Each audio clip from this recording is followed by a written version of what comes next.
오늘은 특별히 저희 스튜디오에 직접 사례자님을 모셔 인터뷰를 해보았습니다. 시국이 시국인 만큼 안전한 환경에서 촬영을 진행하였다는 점 알려드리며 바로 사연 읽어보겠습니다. 안녕하세요.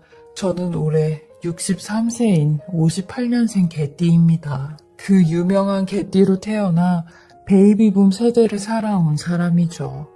저는 평생을 가난하게 가진 거 없이 살았는데요. 저라고 이렇게 살고 싶어 산 건 아니었어요. 태어나길 부모 없이 형제 없이 태어나 혼자 살아가려니까 많이 힘들더라고요.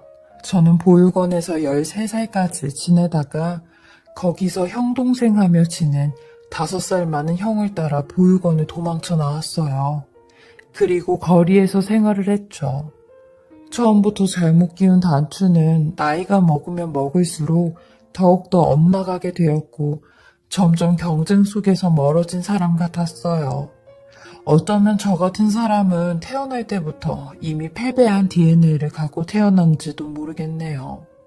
아무튼 저는 그 형을 따라 길거리에서 생활을 하며 구걸도 해보았고 신문도 돌려보았지만 이렇게 살 수는 없어 공장에서 일을 하게 되었어요. 다행히 숙식이 제공되는 곳이었고 이곳에서 열심히 일하고 착실하게 돈을 벌어서 인간다운 노릇을 하고 싶었죠. 제 기준 인간다운 노릇이 남들이 다 하는 결혼도 하고 아이를 낳아서 내 아이는 절대 나처럼 키우지 않겠다는 것이었죠. 근데 제 이런 작은 소망이 제일 믿었던 그 형 때문에 산산조각이 나버렸고 10년 동안 모은 제 돈을 전부 다 날리게 되었어요. 14살부터 24살이 될 때까지 모은 피 같은 돈이었죠. 그 형은 저와는 다르게 어디 얽매여 있는 건 자기 적성에 안 맞는다며 공장도 1년만 하곤 돈을 더 많이 버는 일을 할 거라고 나갔어요. 저한테도 본인이 그런 일을 찾게 된다면 제일 먼저 너를 데리고 올 거라고 공장에서 돈이나 많이 벌어놓으라고 했죠. 그리고 몇 년 뒤 그 형은 정말 본인 말대로 돈을 꽤 많이 버는 일을 갖게 되었어요. 일수놀이를 하였는데요. 얼핏 봤을 땐 꽤 폼나는 일을 하는 것 같았어요. 사람이 때깔도 좋아졌고 돈도 잘 쓰고 21살의 나이에 자동차도 끌고 다녔어요. 그 형은 저한테도 같이 본인이 하는 일을 하자고 했는데 저는 그냥 공장에서 일하는 게 나랑 제일 맞는 것 같다고 했어요. 3년을 넘게 일하면서 공장 생활에 적응이 많이 되기도 했고 돈을 모아서 좋은 여자를 만나 결혼을 빨리 하고 싶다고 했어요. 나는 그런 일을 할 만한 깜도 없다고 했죠. 그러니 그 형은 제 머리를 쓰다보며 알았다 자샤. 나중에라도 형 도움 필요하면 언제라도 연락해라. 내가 너한테는 일자리 하나 마련해 줄 수 있으니까 라고 했죠. 저는 그런 형을 뒤로하고 한 달에 3만 원 정도 월급을 받으며 10년간 돈을 벌었고 24살에 결혼을 하고 싶은 여자를 만났습니다. 저와 처지가 비슷한 여자였는데 참 착한 여자였어요. 손 하나 잡는 것도 얼마나 부끄러워하던지 귀까지 새빨개진 그 모습이 사랑스럽기만 하였고 제가 지켜주고 싶은 여자였어요. 그리고 1년간의 연애 끝에 결혼을 하게 되었죠. 아무것도 없는 절 믿고 결혼을 승낙해준 이 여자에게 번듯하진 않지만 그래도 단칸방이라도 얻을 만한 집을 구했으면 좋겠다 생각을 했고 어떻게든 단기간에 돈을 좀 벌어보려고 그 형한테 연락을 했어요. 정말 오랜만에 연락을 했는데도 반갑게 저를 맞아주더라고요. 그 형은 제게 이번에 자기가 어디 회사에 크게 투자를 하려고 투자자들을 모으고 있는 중인데 잘 됐다며 너도 모아둔 돈으로 투자를 좀 하라고 하는 겁니다. 무조건 수익률 50%는 장담한다면서요. 워낙 믿었던 형이기에 제가 모아두었던 돈을 전부 다 맡겼고 전부 다 날리게 되었어요. 몇 개월 동안은 연락이 되다 어느 순간 연락이 안 되었고 그대로 잠수를 탔죠. 저는 그 충격이 말도 못했고 그토록 하고 싶었던 결혼 또한 물거품이 돼버렸어요. 무엇보다 결혼한 여자한테 너무나 미안해 얼굴을 볼 면목도 없었죠. 제 신수에 무슨 돈을 모으고 결혼을 하며 아이를 키우겠나 싶었죠. 저는 그 여자에게 전화를 해 일방적으로 이유도 말을 해주지 않고 헤어지자고 했습니다. 그 여자는 울면서 왜 그러냐는 말만 반복했는데 며칠 뒤 아는 지인에게 제 소식을 듣곤 저희 공장까지 찾아와 제 손을 부여잡으며 대준 씨, 돈이야 우리 다시 벌면 되는 거죠. 저는 돈보다 대준 씨라는 사람이 더 중요한 사람이에요. 아무리 가난하더라도 이렇게 사랑을 포기하면 안 되는 거 아니에요? 저는 곧 죽어도 대준 씨랑 결혼할 테니까 그리 아세요. 라고 쐐기를 박아버리더라고요.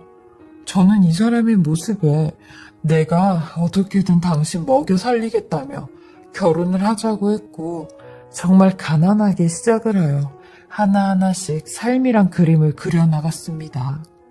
그리고 제가 그토록 하고 싶었던 아빠가 되는 일은 돈을 조금 모은 뒤에 아이를 갖자고 하였어요.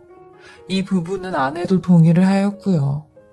그동안에 저희 부부는 달콤한 신혼생활을 보냈고 드디어 4년 만에 아내가 임신을 하게 되었습니다. 제 나이 딱 30살이었죠. 아내 임신 7개월 때 병원에서 아기 성별을 알려주었는데 아들이라는 소식을 듣게 되었죠. 근데 3달 후면 태어날 저희 아들이 세상 구경을 빨리 하고 싶었는지 출산일인 9월 말보다 20일 정도 빨리 태어나게 되었어요. 아내가 진통이 온다고 해서 동네 산부인과로 갔고 병원에 도착하니 시간은 새벽 1시 50분쯤이었습니다. 그리고 초음파 검사를 하니 아기가 너무 많이 내려와 있다며 빠른 분만을 하기로 결정을 했어요. 그렇게 저는 아내를 수술실로 보냈고 그 밖에서 마음을 졸이며 기다리고 있는데 얼마나 지났을까요? 아기가 태어났다는 소식을 듣고 마냥 기뻐하며 산모는 괜찮냐고 물었어요. 그러니 괜찮다는 말만 하곤 바쁘게 다시 수술실로 들어가 버리더라고요. 그때까지 저는 아내의 얼굴을 볼 수 없었고 아기가 미숙아라는 말밖에 들을 수 없었어요. 근데 2시간이 지나니 갑자기 병원 원장이 와서 하는 말이 큰 병원으로 저희 아내를 이송해야 된다고 하는 겁니다. 저는 그게 무슨 말이냐며 분명 아내는 괜찮았다고 하지 않았냐고 하니 출혈이 조금 생겨 조기에는 지혈을 했는데 3번째는 지혈이 안 돼 과다 출혈로 큰 병원으로 이송을 시켜야 된다고 하는 겁니다. 그 소리에 저는 그 원장의 옷자락을 잡고 그게 무슨 소리냐며 바닥에 주저앉고 말았어요.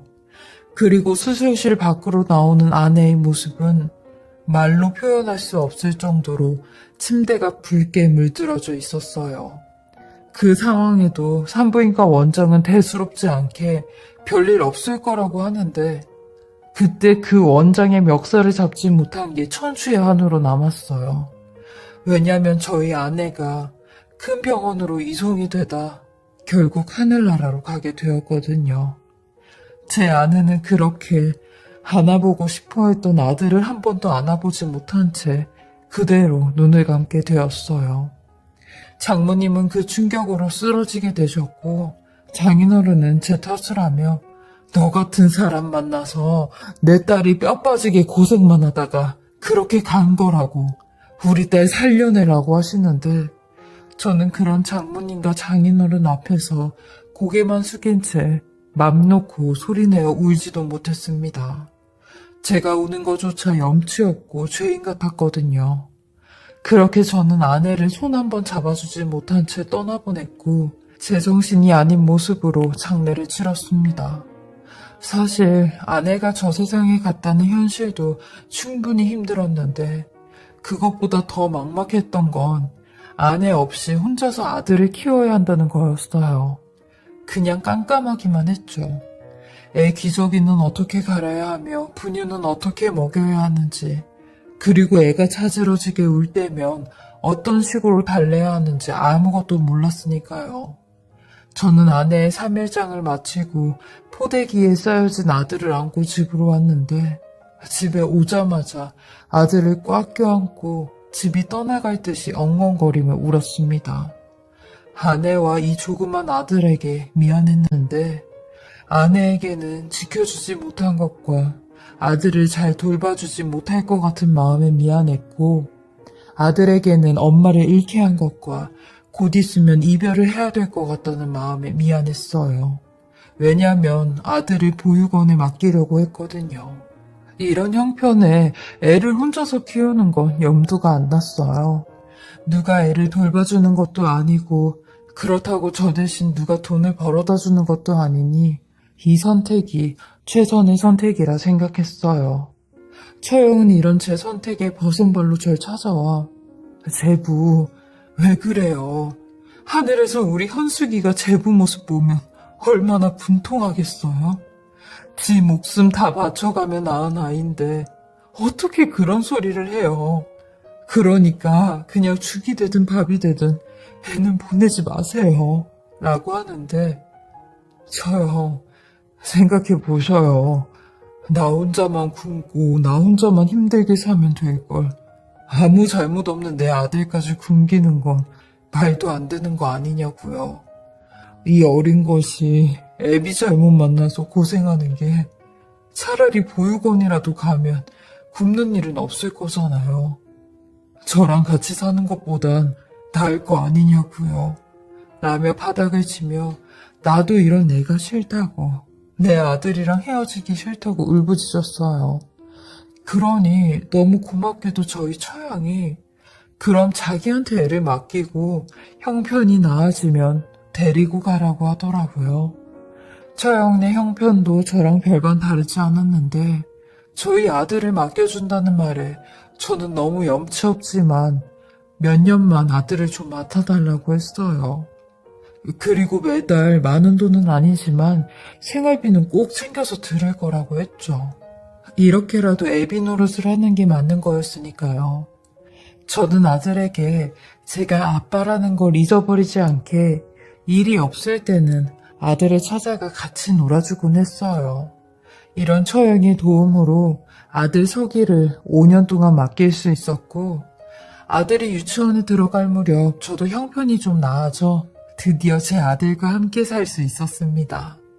근데 막상 아들을 집으로 데리고 오니 밤에는 자기 이모를 찾더라고요.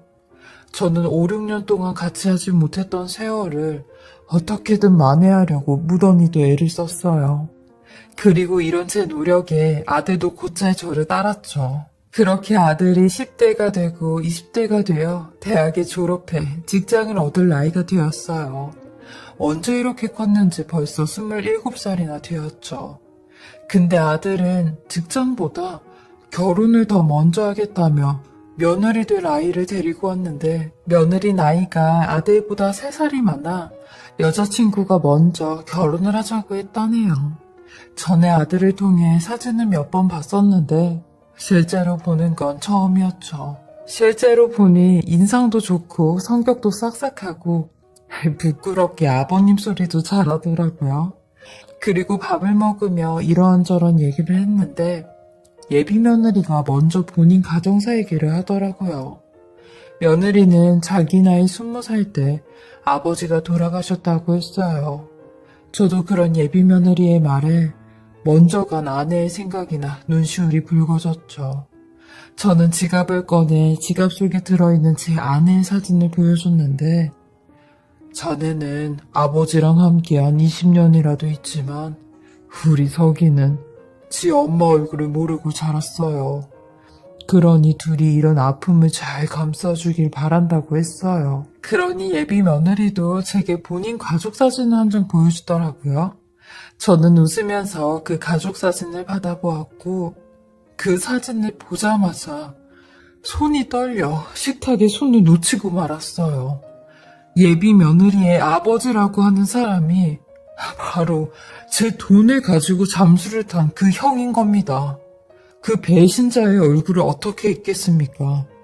저는 표정이 일그러진 채로 이 사람이 자네 아버지냐며 혹시 자네 아버지 이름이 박기섭이 맞냐고 했어요. 그러니 예비 며느리도 아주 당황을 하며 맞다고 하는데 저는 그 자리를 박차고 나와 이 결혼은 없던 걸로 하자고 했네요. 어떻게 만나도 이런 원수의 딸을 만나냐며 아들한테도 당장 나오라고 했어요. 아들은 저의 결혼 반대에 며칠 동안 밥도 안 먹고 방에서 나오지도 않고 곡소리만 내는데 저는 이런 아들의 모습에도 눈 하나 깜짝하지 않았습니다. 그런 사기꾼의 피를 가진 딸이 오죽하겠냐고 했죠. 아들이 집 밖에도 나가지 않으니 며느리 될 뻔한 애가 저희 집까지 찾아와 아버지는 돌아가신 지 이미 10년이나 됐는데 한 번만 눈 감아주시면 안 되겠냐며 저를 설득하는데 그 말에 험한 소리 듣기 전에 당장 나가라고 문전박대를 했네요. 그리고 몇 달이 지나 아들과 예비 며느리의 시위가 잠잠해졌고 아들도 저랑 말은 하진 않았지만 취직 준비를 다시 하는 것 같았어요. 근데 이렇게 믿었던 아들이 세상에 예비 며느리를 임신시켜 제 앞에 데리고 온 겁니다. 이래도 결혼 허락을 하지 않을 거냐면서요. 저는 아들의 배신에 혈압까지 올라 뒷목을 잡았고 하나밖에 없는 자식놈이 아버지 뒤통수를 치냐며 나가라고 너는 이제 내 자식도 아니라고 호통을 쳤어요. 그리고 며느리에게 비수가 담긴 말을 잔뜩 내뱉었죠. 그렇게까지 했는데도 제 화가 누그러지지 않았어요. 내 착한 아들을 꼬셔서 저렇게 만들었나 싶기도 했고요. 아들은 간혹가다 제게 손자 사진이라며 사진을 보내주곤 했는데 보고도 답장을 하지 않았죠. 며느리가 미우니 손자가 이뻐 보일 리가 없었어요.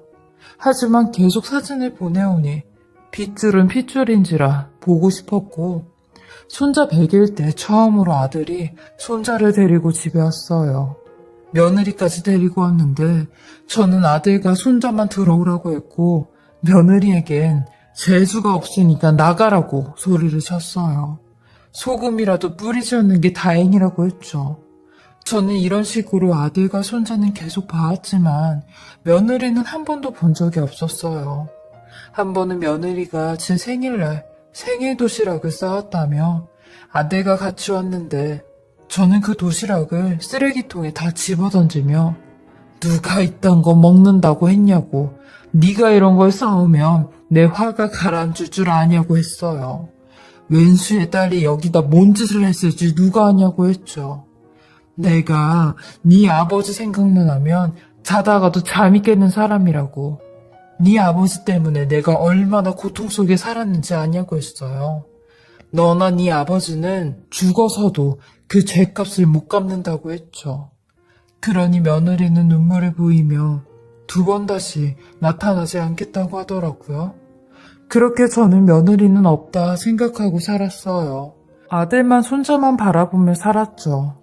아들은 취직 준비가 잘 돼 벤처기업으로 출근을 했고 가끔씩 제게 손자를 맡길 때도 있었는데 저희 아들 어렸을 때가 생각이 났어요. 내 손으로 키워주지 못해 그게 맨날 한이었는데 손자는 내 손으로 키워줄 수 있어 얼마나 뿌듯한지 몰랐죠. 가끔 아들을 통해 며느리의 소식도 조금씩 듣긴 했는데 무슨 의류 사업을 시작했는데 돈이 꽤 잘 벌린다며 자기가 마누라 덕을 보고 있는 것 같다고 했죠. 그러면서 저한테 용돈 하시라고 봉투를 주고 가긴 했는데 그닥 달갑지도 않았습니다. 그러던 어느 날 밤 12시가 다 된 시간에 아들이 술에 잔뜩 취해 저희 집에 온 겁니다. 술도 못하는 아들이 저 정도로 술을 마신 건 분명히 무슨 문제가 생긴 거였고 그 모습에 가슴이 철렁 내려앉아 무슨 일이 있는 거냐고 했어요. 그러니 마치 기다렸다는 듯이 아들이 저를 붙잡고 대성통곡을 하기 시작하는 겁니다. 그 모습에 또 한 번 가슴이 내려앉았어요. 자초지종을 들으니 며느리가 무리하게 사업을 확장하며 아들 몰래 돈을 이곳저곳으로 빌리다가 재산금융까지 손을 대고 말았대요. 근데 그 무리하게 벌린 사업이 한순간에 무너지고 말았다는 겁니다. 그래서 지금 손을 쓸 수 없을 정도로 심각하다는데 내일이면 저를 찾아와서 조금이라도 돈을 좀 빌려본다고 했대요. 아니 하다 지 아버지도 내 돈을 뜯어가더니 며느리마저 내 돈에 손을 대는구나 싶은 생각에 너 당장 이혼하라고 큰 소리 쳤어요. 도대체 네가 못난 게 뭐가 있냐고 아들을 붙잡고 말리니 술에 취한 아들이 제 가슴을 뭉그러뜨리는 소리를 하더군요. 아버지, 저 이혼은 안 해요. 우리 현수한테 엄마 없는 애로 만들어주고 싶진 않아요. 그러니까 저 끝까지 와이프 데리고 살 거예요. 돈이야 다시 벌면 되는 거잖아요. 그러니까 아버지도 헤어지라는 그런 소리 하지 마세요. 라고 하는데 이 말도 어쩜 지 엄마랑 똑같이 하는지 아들의 마음을 이해할 수 있었어요. 그리고 다음날이 되니 며느리가 제 앞에 무릎을 꿇고 제발 한 번만 도와달라고 제 명의로 된 이 아파트를 담보로 돈을 좀 빌려달라고 하는데 저는 그런 며느리에게 너 그거 하나 알아둬라. 나한테 돈 빌려가는 순간 내가 너한테 뭔 갑질을 해도 일절 아무 말도 하지 않는다고. 알았냐? 라고 하니 며느리는 말없이 고개만 끄덕이더라고요. 그 후로 저는 못된 짓만 골라 며느리를 대했어요. 아들도 옆에서 그만하시라는 말을 몇 번이나 했지만 저는 아랑곳하지 않고 며느리에게 시키면 시키는 대로 하라고 했네요. 저는 심지어 며느리의 안색까지도 뭐라고 하며 면박을 주었죠. 안색이 왜 이렇게 초췌하냐며 우리 집에 와서 싫은 일 하려고 하니까 기분 나빠서 표정까지 이 모양이냐고 갖은 트집을 다 잡았죠. 근데 이런 책에 벌이라도 내린 듯 어느 날부턴가 안쪽 허벅지랑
엉덩이, 허리 주변까지 심각한 통증이 오기 시작했고 병원에 찾아가 검사를 받으니 전립선 암이라는 진단을 받게 되었어요. 평상시도 별다른 이상이 없어 아무런 생각이 없었는데 암이라는 진단을 받게 된 거죠. 하지만 다행히 초기라 생존율은 80%가 넘을 만큼 예후는 좋다고 했어요. 이 소식에 아들과 며느리가 저를 찾아왔고 저는 며느리에게 네가 내 수발 좀 들으라고 했어요. 그러니 약간 망설이는 듯한 표정을 하며 발까지 머뭇거리는 겁니다. 저는 그런 며느리에게 아주 짜증 섞인 말투로 왜? 내가 병자니까 이제 만만하냐? 너 내가 뭔 갑질을 해도 가만히 있는다고 하지 않았냐? 내일부터 당장 우리 집으로 출근해서 삼시세끼 밥 차리고 집안일하고 전립선 암에 좋은 것들 다 찾아서 내 앞에 갖다 놔 하며 호통을 쳤어요. 가뜩이나 암 때문에 신경이 예민해 더 예민하게 며느리를 다그쳤죠. 저는 하루에 한 번씩 그릇을 깨가며 며느리를 쥐잡듯이 잡았고 마음에 안 들면 속에 있는 말을 거르지도 않고 있는 대로 다 했어요. 수술을 받는 날까지 이렇게 한풀이를 하고 수술을 받으러 갔죠. 근데 수술날 며느리는 보이지 않았고 수술이 끝나고 회복실에 왔는데도 며느리가 보이지 않는 겁니다. 저는 아들에게 아니 얘는 지 시아버지가 수술을 받고 왔는데도 없는 거냐?